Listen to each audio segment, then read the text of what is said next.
여러분, 혹시 지금 곁에 있는 사람을 온전히 믿고 계신가요? 평생을 함께 걸어온 배우자가 내 마음을 배반할 거라고는 한 번도 상상하지 않으셨을 수도 있겠지요. 하지만 가끔은 그런 일이 일어납니다. 사랑한다고 믿었던 사람이 다른 세상으로 마음을 내어주고 오랜 세월을 함께한 부부의 신뢰가 서서히 무너지는 순간 말입니다. 오늘은 한 할아버지의 사연을 전해드리려 합니다. 그분은 젊은 시절부터 지금까지 긴 세월을 살아오며 부부관계의 여러 얼굴을 보셨다고 합니다. 그분이 직접 말하길, 나는 이제야 깨닫는다. 사람은 사랑을 잃을 때 너무 늦게 알아차린다는 걸. 이 이야기는 외도를 미화하거나 숨기려는 이야기가 아닙니다. 오히려 반대로 뒤늦게 상처받지 않도록 어떤 변화가 관계를 위협하는 신호인지 알려주려는 고백입니다. 이 할아버지는 지난 세월을 돌이켜보며 이렇게 시작하셨습니다. 나는 잘못을 저질렀다. 젊어서부터 나쁜 선택을 했고 그 대가를 지금에서야 한다. 내 아내가 나를 믿었던 만큼 나는 그 믿음을 저버렸다. 오늘 이 이야기를 하는 건 누군가 내 아내처럼 속수무책으로 상처받지 않길 바라서다. 사랑이 떠날 때는 분명한 징조가 있었다. 아내가 그것을 일찍 알았다면 조금은 덜 아팠을지도 모른다. 오늘 우리는 이 고백을 함께 들으며 배우자의 마음이 멀어질 때 나타나는 신호를 이야기하려 합니다. 그 신호들을 미리 알면 뒤늦게 충격을 받지 않고 스스로를 지킬 수 있겠지요. 다음 시간부터는 이 할아버지가 말하는 관계가 흔들릴 때 가장 먼저 나타나는 변화를 차례로 하나씩 들려드리겠습니다. 여러분도 이 이야기를 들으며 내 곁에 소중한 사람과 나의 삶을 다시 돌아볼 수 있기를 바랍니다. 사연을 계속 전해드립니다. 이 할아버지는 이렇게 고백했습니다. 내가 가장 먼저 변했던 건 집에서 보내는 시간이었다. 예전엔 퇴근 후 바로 집으로 돌아왔지만 어느 순간부터 이유 없는 외출이 늘어났다. 일찍 나가 늦게 들어오는 날이 많아졌지. 나 스스로는 별것 아닌 것처럼 포장했지만 사실 그건 변명에 불과했다. 첫 번째 신호는 바로 생활 패턴의 미묘한 변화입니다. 사람은 익숙한 삶의 리듬을 쉽게 바꾸지 못합니다. 특히 오랜 세월 함께한 부부라면 서로의 하루를 거의 꿰뚫고 있지요. 하지만 마음이 다른 곳으로 향하기 시작하면 작게나마 패턴이 흔들립니다. 외출 시간이 잦아지고 전화나 메시지에 신경을 곤두세우며 집에서 보내는 시간이 줄어들죠. 할아버지는 말합니다. 처음엔 안 해도 별 의심을 안 했을 거다. 내가 모임이 생겼다고 말하면 그대로 믿었다. 회사 동료를 만난다고 해도 묻지 않았다. 그게 나를 더 대담하게 만들었지. 하지만 그때 이미 아내가 내 변화를 눈치챘다면 나는 그만두거나 적어도 이렇게 깊어지진 않았을 거다. 전문가들은 말합니다. 사람이 오랜 관계에서 갑자기 외출이 잦아지고 연락이 두절되는 시간이 생길 때는 내면에서 다른 감정이 자라고 있을 가능성이 크다고요. 심리학자 에스터 페렐은 사랑은 새로운 자극을 향할 때 가장 먼저 일상의 틈에서 나타난다라고 말했습니다. 평소 없던 일정이 생기거나 그냥 친구 만나러 간다는 말이 잦아질 때 그 변화 뒤에 감정의 이동이 숨어 있을 수 있다는 뜻입니다. 물론 모든 변화가 외도라는 의미는 아닙니다. 퇴직 후 새로운 친구를 만나거나 취미를 시작할 수도 있지요. 하지만 중요한 건 설명할 수 없는 변화가 반복될 때입니다. 대화를 시도해도 얼버무리거나 세부적인 이야기를 피한다면 그건 마음의 거리가 이미 생기고 있다는 신호일 수 있습니다. 이 할아버지는 그 시절을 회상하며 조용히 한숨을 내쉬었다고 합니다. 나는 아내가 묻지 않아서 더 멀어졌다. 그게 편했거든. 대화를 피하고 싶을 때 가장 큰 기회가 생기는 거다. 아내가 내 변화를 눈여겨봤다면 우리 인생은 달라졌을지 몰라. 혹시 여러분도 배우자의 생활 패턴이 예전과 다르다고 느낀 적이 있나요? 그 변화가 합리적인 설명으로 채워지지 않을 때 그저 믿고 넘기기보다 한 번쯤은 차분히 대화를 나눠보는 것이 좋습니다. 의심이 아니라 서로를 지키기 위해서입니다. 오늘 첫 번째 이야기는 여기까지입니다. 다음 시간에는 할아버지가 꼽은 두 번째 신호, 즉 마음의 온도와 대화의 변화를 들려드리겠습니다.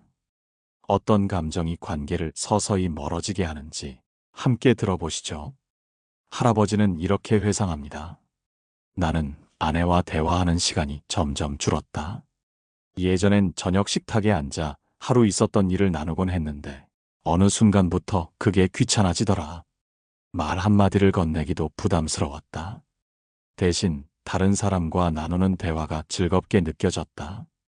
두 번째 신호는 바로 정서적 거리감과 대화의 단절입니다. 심리학에서는 관계의 균열이 가장 먼저 드러나는 곳이 대화라고 이야기합니다. 서로의 일상을 묻고 답하던 시간이 줄어들고 사소한 이야기에 짜증을 내거나 의견 충돌을 피하려고 말수를 줄이는 것. 이것이 마음이 다른 곳을 향하기 시작했다는 강력한 신호입니다. 할아버지는 솔직하게 털어놓았습니다. 집에서 아내와 이야기할 때면 내가 왜 이렇게 짜증이 날까 싶을 때가 많았다. 그건 아내의 잘못이 아니었다. 내 마음이 이미 다른 사람을 향하고 있었기 때문이다. 아내가 내 변화에 관심을 보였더라면 나는 더 일찍 내 마음을 직면했을지도 모른다. 심리학자 존 가트맨은 부부 사이의 정서적 연결이 약해지면 작은 대화조차 부담으로 느껴지고 그 틈새를 외부의 관계가 채운다고 말합니다. 즉 대화가 끊기는 순간 다른 감정이 들어설 수 있는 자리가 생기는 것입니다. 만약 오랜 배우자가 갑자기 대화를 피하거나 대화 중 짜증을 쉽게 낸다면 그 안에는 단순한 피로가 아닌 정서적 이탈이 숨어 있을 수도 있습니다. 특히 사소한 일에도 괜히 말을 말아야지라는 생각이 들거나 대화가 반복적으로 단답형으로 끝난다면 그건 신호일 수 있습니다. 이 할아버지는 덧붙였습니다. 아내가 그때 내게 솔직하게 물어봤더라면 요즘 왜 이렇게 말이 없느냐고 따뜻하게 묻고 대화를 이어가려 했다면 나는 내 감정을 정리할 수 있었을지 모른다. 그러나 우리는 침묵 속에서 점점 멀어졌다. 저 역시 상담을 하다 보면 우리는 그냥 대화가 줄어들었어요 라는 부부를 자주 만납니다. 하지만 사실 그 그냥이 아닙니다. 대화가 끊기면 감정이 서서히 멀어지고 그 공백을 메우기 위해 새로운 관계를 찾게 되는 경우가 많습니다. 만약 여러분이 배우자와 대화가 자꾸 줄어든다고 느낀다면 가볍게라도 대화를 이어가려는 노력이 필요합니다. 의심하거나 몰아붙이는 게 아니라 요즘 당신이 무슨 생각을 하고 있는지 궁금하다고 차분히 마음을 열어야 합니다. 말이 오가는 순간 마음은 다시 연결될 수 있습니다. 할아버지는 이렇게 마무리했습니다. 나는 그때 대화를 피했지만 결국 그 선택이 우리를 멀어지게 했다. 아내가 내 변화에 귀를 기울였다면, 그리고 나 역시 솔직해질 용기가 있었다면 우리 노년은 지금과 달라졌을 거다. 다음 시간에는 세 번째 신호, 즉 휴대전화와 비밀스러운 행동의 변화를 이야기하겠습니다. 현대사회에서 마음이 다른 곳을 향할 때 가장 먼저 드러나는 기술적 신호가 무엇인지 함께 알아보겠습니다. 할아버지는 담담하게 고백했습니다. 나는 한동안 휴대전화를 아무데나 두고 다녔다. 하지만 마음이 흔들리기 시작하면서부터는 폰을 항상 손에 쥐고 다녔다. 잠깐이라도 떨어뜨려 놓는 게 불안했지. 혹시라도 아내가 볼까봐, 내 비밀이 들통날까봐 그랬다. 세 번째 신호는 바로 휴대전화를 대하는 태도의 급격한 변화입니다. 오랫동안 방치하던 전화기를 갑자기 늘 손에 들고 다니거나 화장실에 갈 때도 챙기고 밤에 몰래 확인하는 행동이 잦아진다면 그것은 마음이 집 밖을 향하고 있다는 강력한 사인일 수 있습니다. 심리학에서는 이를 은밀한 자기 보호 행동이라고 부릅니다. 인간은 숨기고 싶은 것이 생기면 자연스럽게 방어적이 됩니다. 휴대전화 비밀번호를 바꾸거나 메시지를 지우는 습관, 전화가 오면 곧바로 자리를 피하는 모습이 그 시작일 수 있습니다. 할아버지는 더 구체적으로 들려주었습니다. 예전엔 폰 비밀번호를 바꾸지도 않았고 아내가 봐도 신경 쓰지 않았다. 그런데 다른 관계가 생기고 나니 통화 기록을 지우고 카톡 알림을 꺼두고 혹시 모를 상황을 대비해 숨길 방법을 찾게 되더라. 그때 아내가 이런 변화를 눈여겨봤다면 아마 일찍 알아챘을 거다. 상담 현장에서도 이런 변화는 자주 등장합니다. 배우자가 휴대전화를 테이블 위에 올려두지 않거나 잠든 사이 손에 꼭 쥐고 있거나 화장실에서 오랜 시간 머무른다면 그 안에 무언가를 숨기고 있을 가능성이 있습니다. 물론 모든 경우가 외도 때문은 아니지만 갑작스럽고 설명 없는 변화는 주목할 필요가 있습니다. 심리학자 에스더 페렐은 말했습니다. 비밀이 시작되는 순간 관계의 균형은 무너진다. 사소한 비밀조차 감정의 거리를 만든다. 이처럼 숨김은 상대를 멀어지게 하고 결국 신뢰를 무너뜨립니다. 할아버지는 깊은 한숨을 쉬며 이렇게 말했습니다. 내가 폰을 숨기기 시작했을 때가 아마 내 마음이 가장 멀리 가버린 순간이었을 거다. 아내가 그걸 눈치챘다면, 그때 대화를 시도했더라면 우리 삶은 조금은 달라졌을지도 모른다. 만약 여러분의 배우자가 휴대전화에 유난히 예민해지고 사소한 메시지에도 당황하며 자리를 피한다면 그 변화를 무시하지 마시길 바랍니다. 단, 바로 추궁하거나 싸움을 거는 대신 차분하게 요즘 무슨 일 있느냐? 당신이 자꾸 숨기는 것 같아 마음이 불안하다와 같이 감정을 솔직하게 꺼내는 것이 좋습니다. 할아버지는 마지막으로 덧붙였습니다. 숨기는 사람이 늘 잘못된 건 아니고 이미 관계가 멀어진 신호일 때도 있다. 그 순간 대화를 시도할지 아니면 관계를 다시 생각해 볼지는 각자의 선택이다. 하지만 신호를 모른 채 상처만 깊어지는 건 누구에게도 좋지 않다. 다음 이야기에서는 네 번째 신호, 즉 돈과 소비 패턴의 변화를 살펴보려 합니다. 사람의 마음은 지갑을 따라간다고 하지요. 어떻게 돈의 흐름을 통해 감정의 변화를 읽을 수 있는지 함께 들어보겠습니다. 할아버지는 이렇게 고백했습니다. 나는 젊을 때도 돈을 아끼는 편이었어. 가정 살림은 늘 아내가 챙겼지. 그런데 다른 관계가 생기자 돈이 조금씩 사라지기 시작했다. 처음엔 나도 티나지 않게 하려고 애썼지만 결국 흔적이 남더라. 아내가 그때 눈여겨봤다면 아마 더 일찍 알았을 거야. 네 번째 신호는 바로 돈의 흐름이 달라지는 것입니다. 사람은 감정이 움직이면 소비가 따라갑니다. 평소 검소하던 사람이 갑자기 외식이나 선물을 자주 하고 카드 결제가 늘어나거나 현금을 자주 찾기 시작한다면 그 안에 감추고 싶은 새로운 지출이 생겼을 수 있습니다. 특히 오랫동안 함께 살아온 부부라면 서로의 소비 패턴을 잘 알고 있습니다. 갑작스럽게 낯선 지출이 생기거나 통장 잔액이 예상보다 빠르게 줄어들고 누군가 몰래 현금을 챙기는 모습이 보인다면 그것은 단순한 취미 이상의 의미일 수 있습니다. 할아버지는 그때의 심리를 이렇게 설명했습니다. 처음엔 나도 죄책감이 있었어. 그래서 아내 모르게 돈을 빼돌릴 때 이상하게 심장이 뛰더라고. 하지만 시간이 지나면서 그게 익숙해졌어. 카드 대신 현금을 쓰고 작은 선물이나 식사 비용을 감추려고 했지. 아내가 가계부를 꼼꼼히 봤다면 내 흔적을 찾았을 거야. 상담 현장에서도 종종 등장하는 이야기가 있습니다. 남편이 현금을 자주 찾아가요. 갑자기 용돈이 늘어났어요. 모르게 새 통장을 만들었어요. 이런 변화는 감정이 바깥을 향하고 있다는 조용한 신호일 수 있습니다. 철학자 세네카는 말했습니다. 사람의 마음은 지갑을 통해 드러난다. 사랑이 머무는 곳에 가장 먼저 돈이 흘러간다. 그렇습니다. 돈은 늘 마음을 따라 움직입니다. 사랑이 집을 떠나면 지갑도 그 길을 따라갑니다. 하지만 이때 중요한 건 무작정 추궁하지 않는 것입니다. 갑작스러운 질문은 오히려 상대를 더 숨게 만들 수 있습니다. 대신 요즘 소비가 달라진 것 같아 걱정된다처럼 감정을 솔직하게 전하며 대화를 시도하는 것이 좋습니다. 할아버지도 이렇게 말했습니다.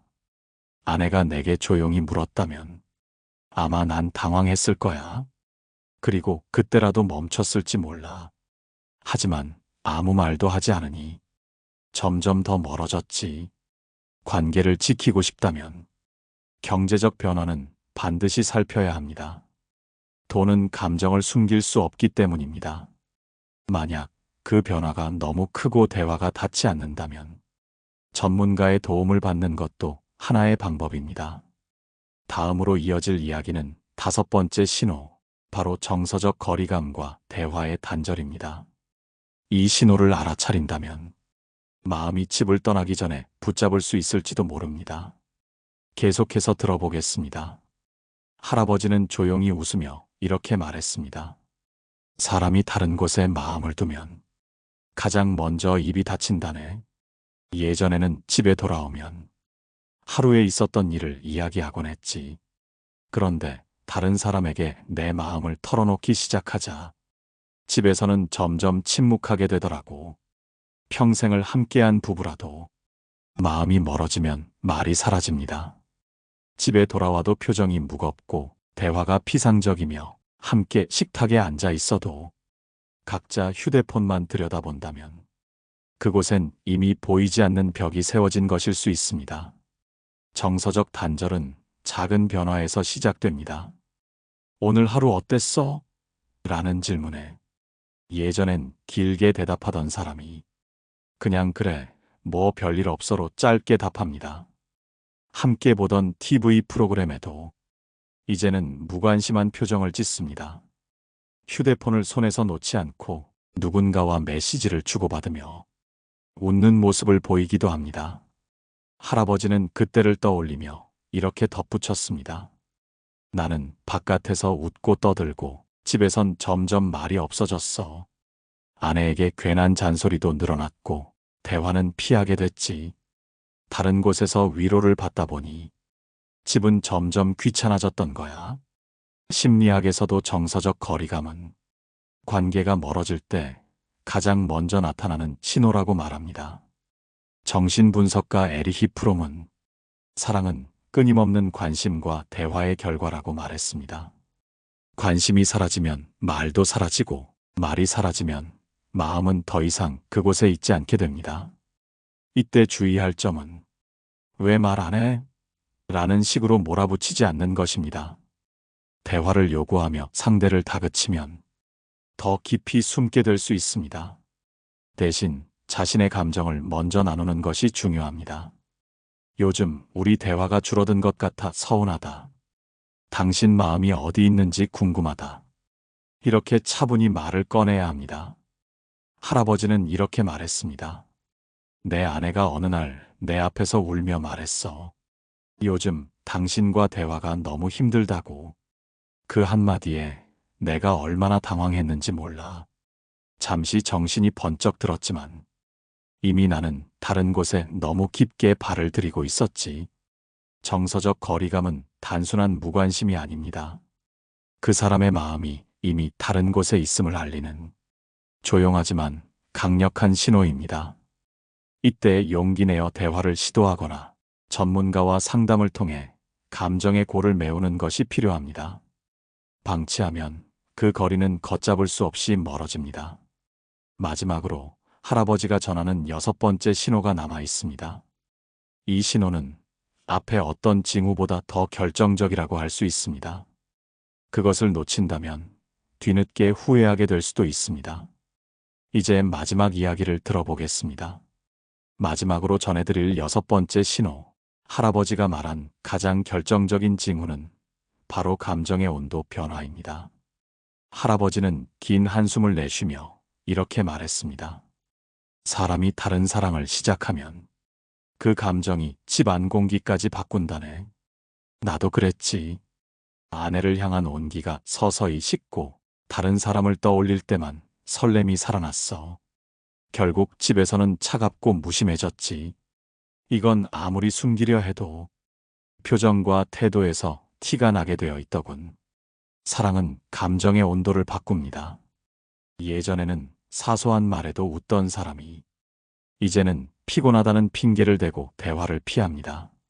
함께 식사를 해도 따뜻한 눈빛이 사라지고 배려나 애정이 무뎌집니다. 그 빈자리를 채우려 외부에서 새로운 설렘을 찾고 있다는 신호일 수 있습니다.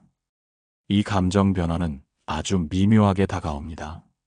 처음에는 단순히 피곤해 보이는 것처럼 느껴집니다. 하지만 시간이 지나면 가정에서 보내는 시간보다 밖에서 보내는 시간이 늘어나고 가족에게 짜증을 내거나 의미 없는 말싸움을 시작하기도 합니다. 그것은 종종 마음이 이미 다른 곳에 머물고 있기 때문입니다. 할아버지는 이렇게 솔직히 털어놓았습니다. 아내와 함께 있을 때는 아무 감정이 없었어. 오히려 집에 들어가는 게 귀찮고 답답했지. 반면에 그녀를 만나러 갈 때는 아직도 젊은 남자가 된 듯 설렜어. 그 차이를 아내가 눈치챘다면 아마 일찍 알았을 거야. 심리학에서는 이런 변화를 정서적 에너지의 이동이라고 설명합니다. 한 관계에서 에너지가 빠져나가면 다른 관계로 흘러들어갑니다. 그래서 집에서는 무기력하고 다른 곳에서는 활기가 넘치는 모습이 나타나죠. 철학자 파스칼은 말했습니다. 마음은 늘 가장 열망하는 곳으로 달려간다. 이처럼 사람의 감정은 숨길 수 없는 방향성을 가지고 있습니다. 만약 배우자의 감정 온도가 급격히 달라졌다고 느낀다면 그것을 무시하지 말아야 합니다. 단순한 권태일 수도 있지만 다른 관계가 시작될 때 가장 먼저 나타나는 변화이기도 합니다. 이때는 감정적으로 폭발하기보다 신중하게 사실을 확인하고 필요하다면 전문가나 법률적 조언을 함께 구하는 것이 좋습니다. 할아버지는 마지막으로 이렇게 말했습니다. 내가 평생을 속일 수 있었던 건 아니야. 결국 아내가 내 마음이 식어가는 걸 알아챘거든. 다만 그때 이미 너무 늦었을 뿐이었지. 사랑이 떠난 자리엔 아무리 말과 변명이 있어도 소용없다네. 오늘의 이야기를 정리해 볼까요? 할아버지가 전한 6가지 신호. 첫째, 휴대폰과 개인 공간을 숨기려는 변화. 둘째, 일정과 동선의 미묘한 불일치. 셋째, 외모와 스타일의 급격한 변화. 넷째, 돈과 소비 패턴의 변화. 다섯째, 정서적 거리감과 대화의 단절. 그리고 마지막 6째, 감정의 온도 변화. 이 신호들은 단순히 의심을 부추기려는 것이 아닙니다. 오랜 시간 함께한 관계 속에서 나를 지키고 상처를 예방하기 위한 최소한의 감지장치입니다. 만약 이 신호를 느낀다면 감정적으로 폭발하기보다 현실적으로 대비하고 자신의 삶을 지킬 준비를 하는 것이 중요합니다. 마지막으로 할아버지는 이렇게 조언했습니다. 배우자를 감시하라는 게 아니네. 다만 내 마음이 버려지지 않도록, 내 삶이 무너져 내리지 않도록 스스로를 지킬 눈과 귀를 가져야 한다는 말일세. 여러분은 이 이야기를 들으며 어떤 생각이 드셨나요? 혹시 비슷한 감정을 겪고 있거나 마음을 지키는 방법에 대해 이야기 나누고 싶으신가요? 댓글로 여러분의 생각을 남겨주세요. 이 방송이 오늘 누군가에게 작은 위로와 용기가 되길 바라며 지금까지 여러분과 함께한 노후의 빛나는 지혜였습니다.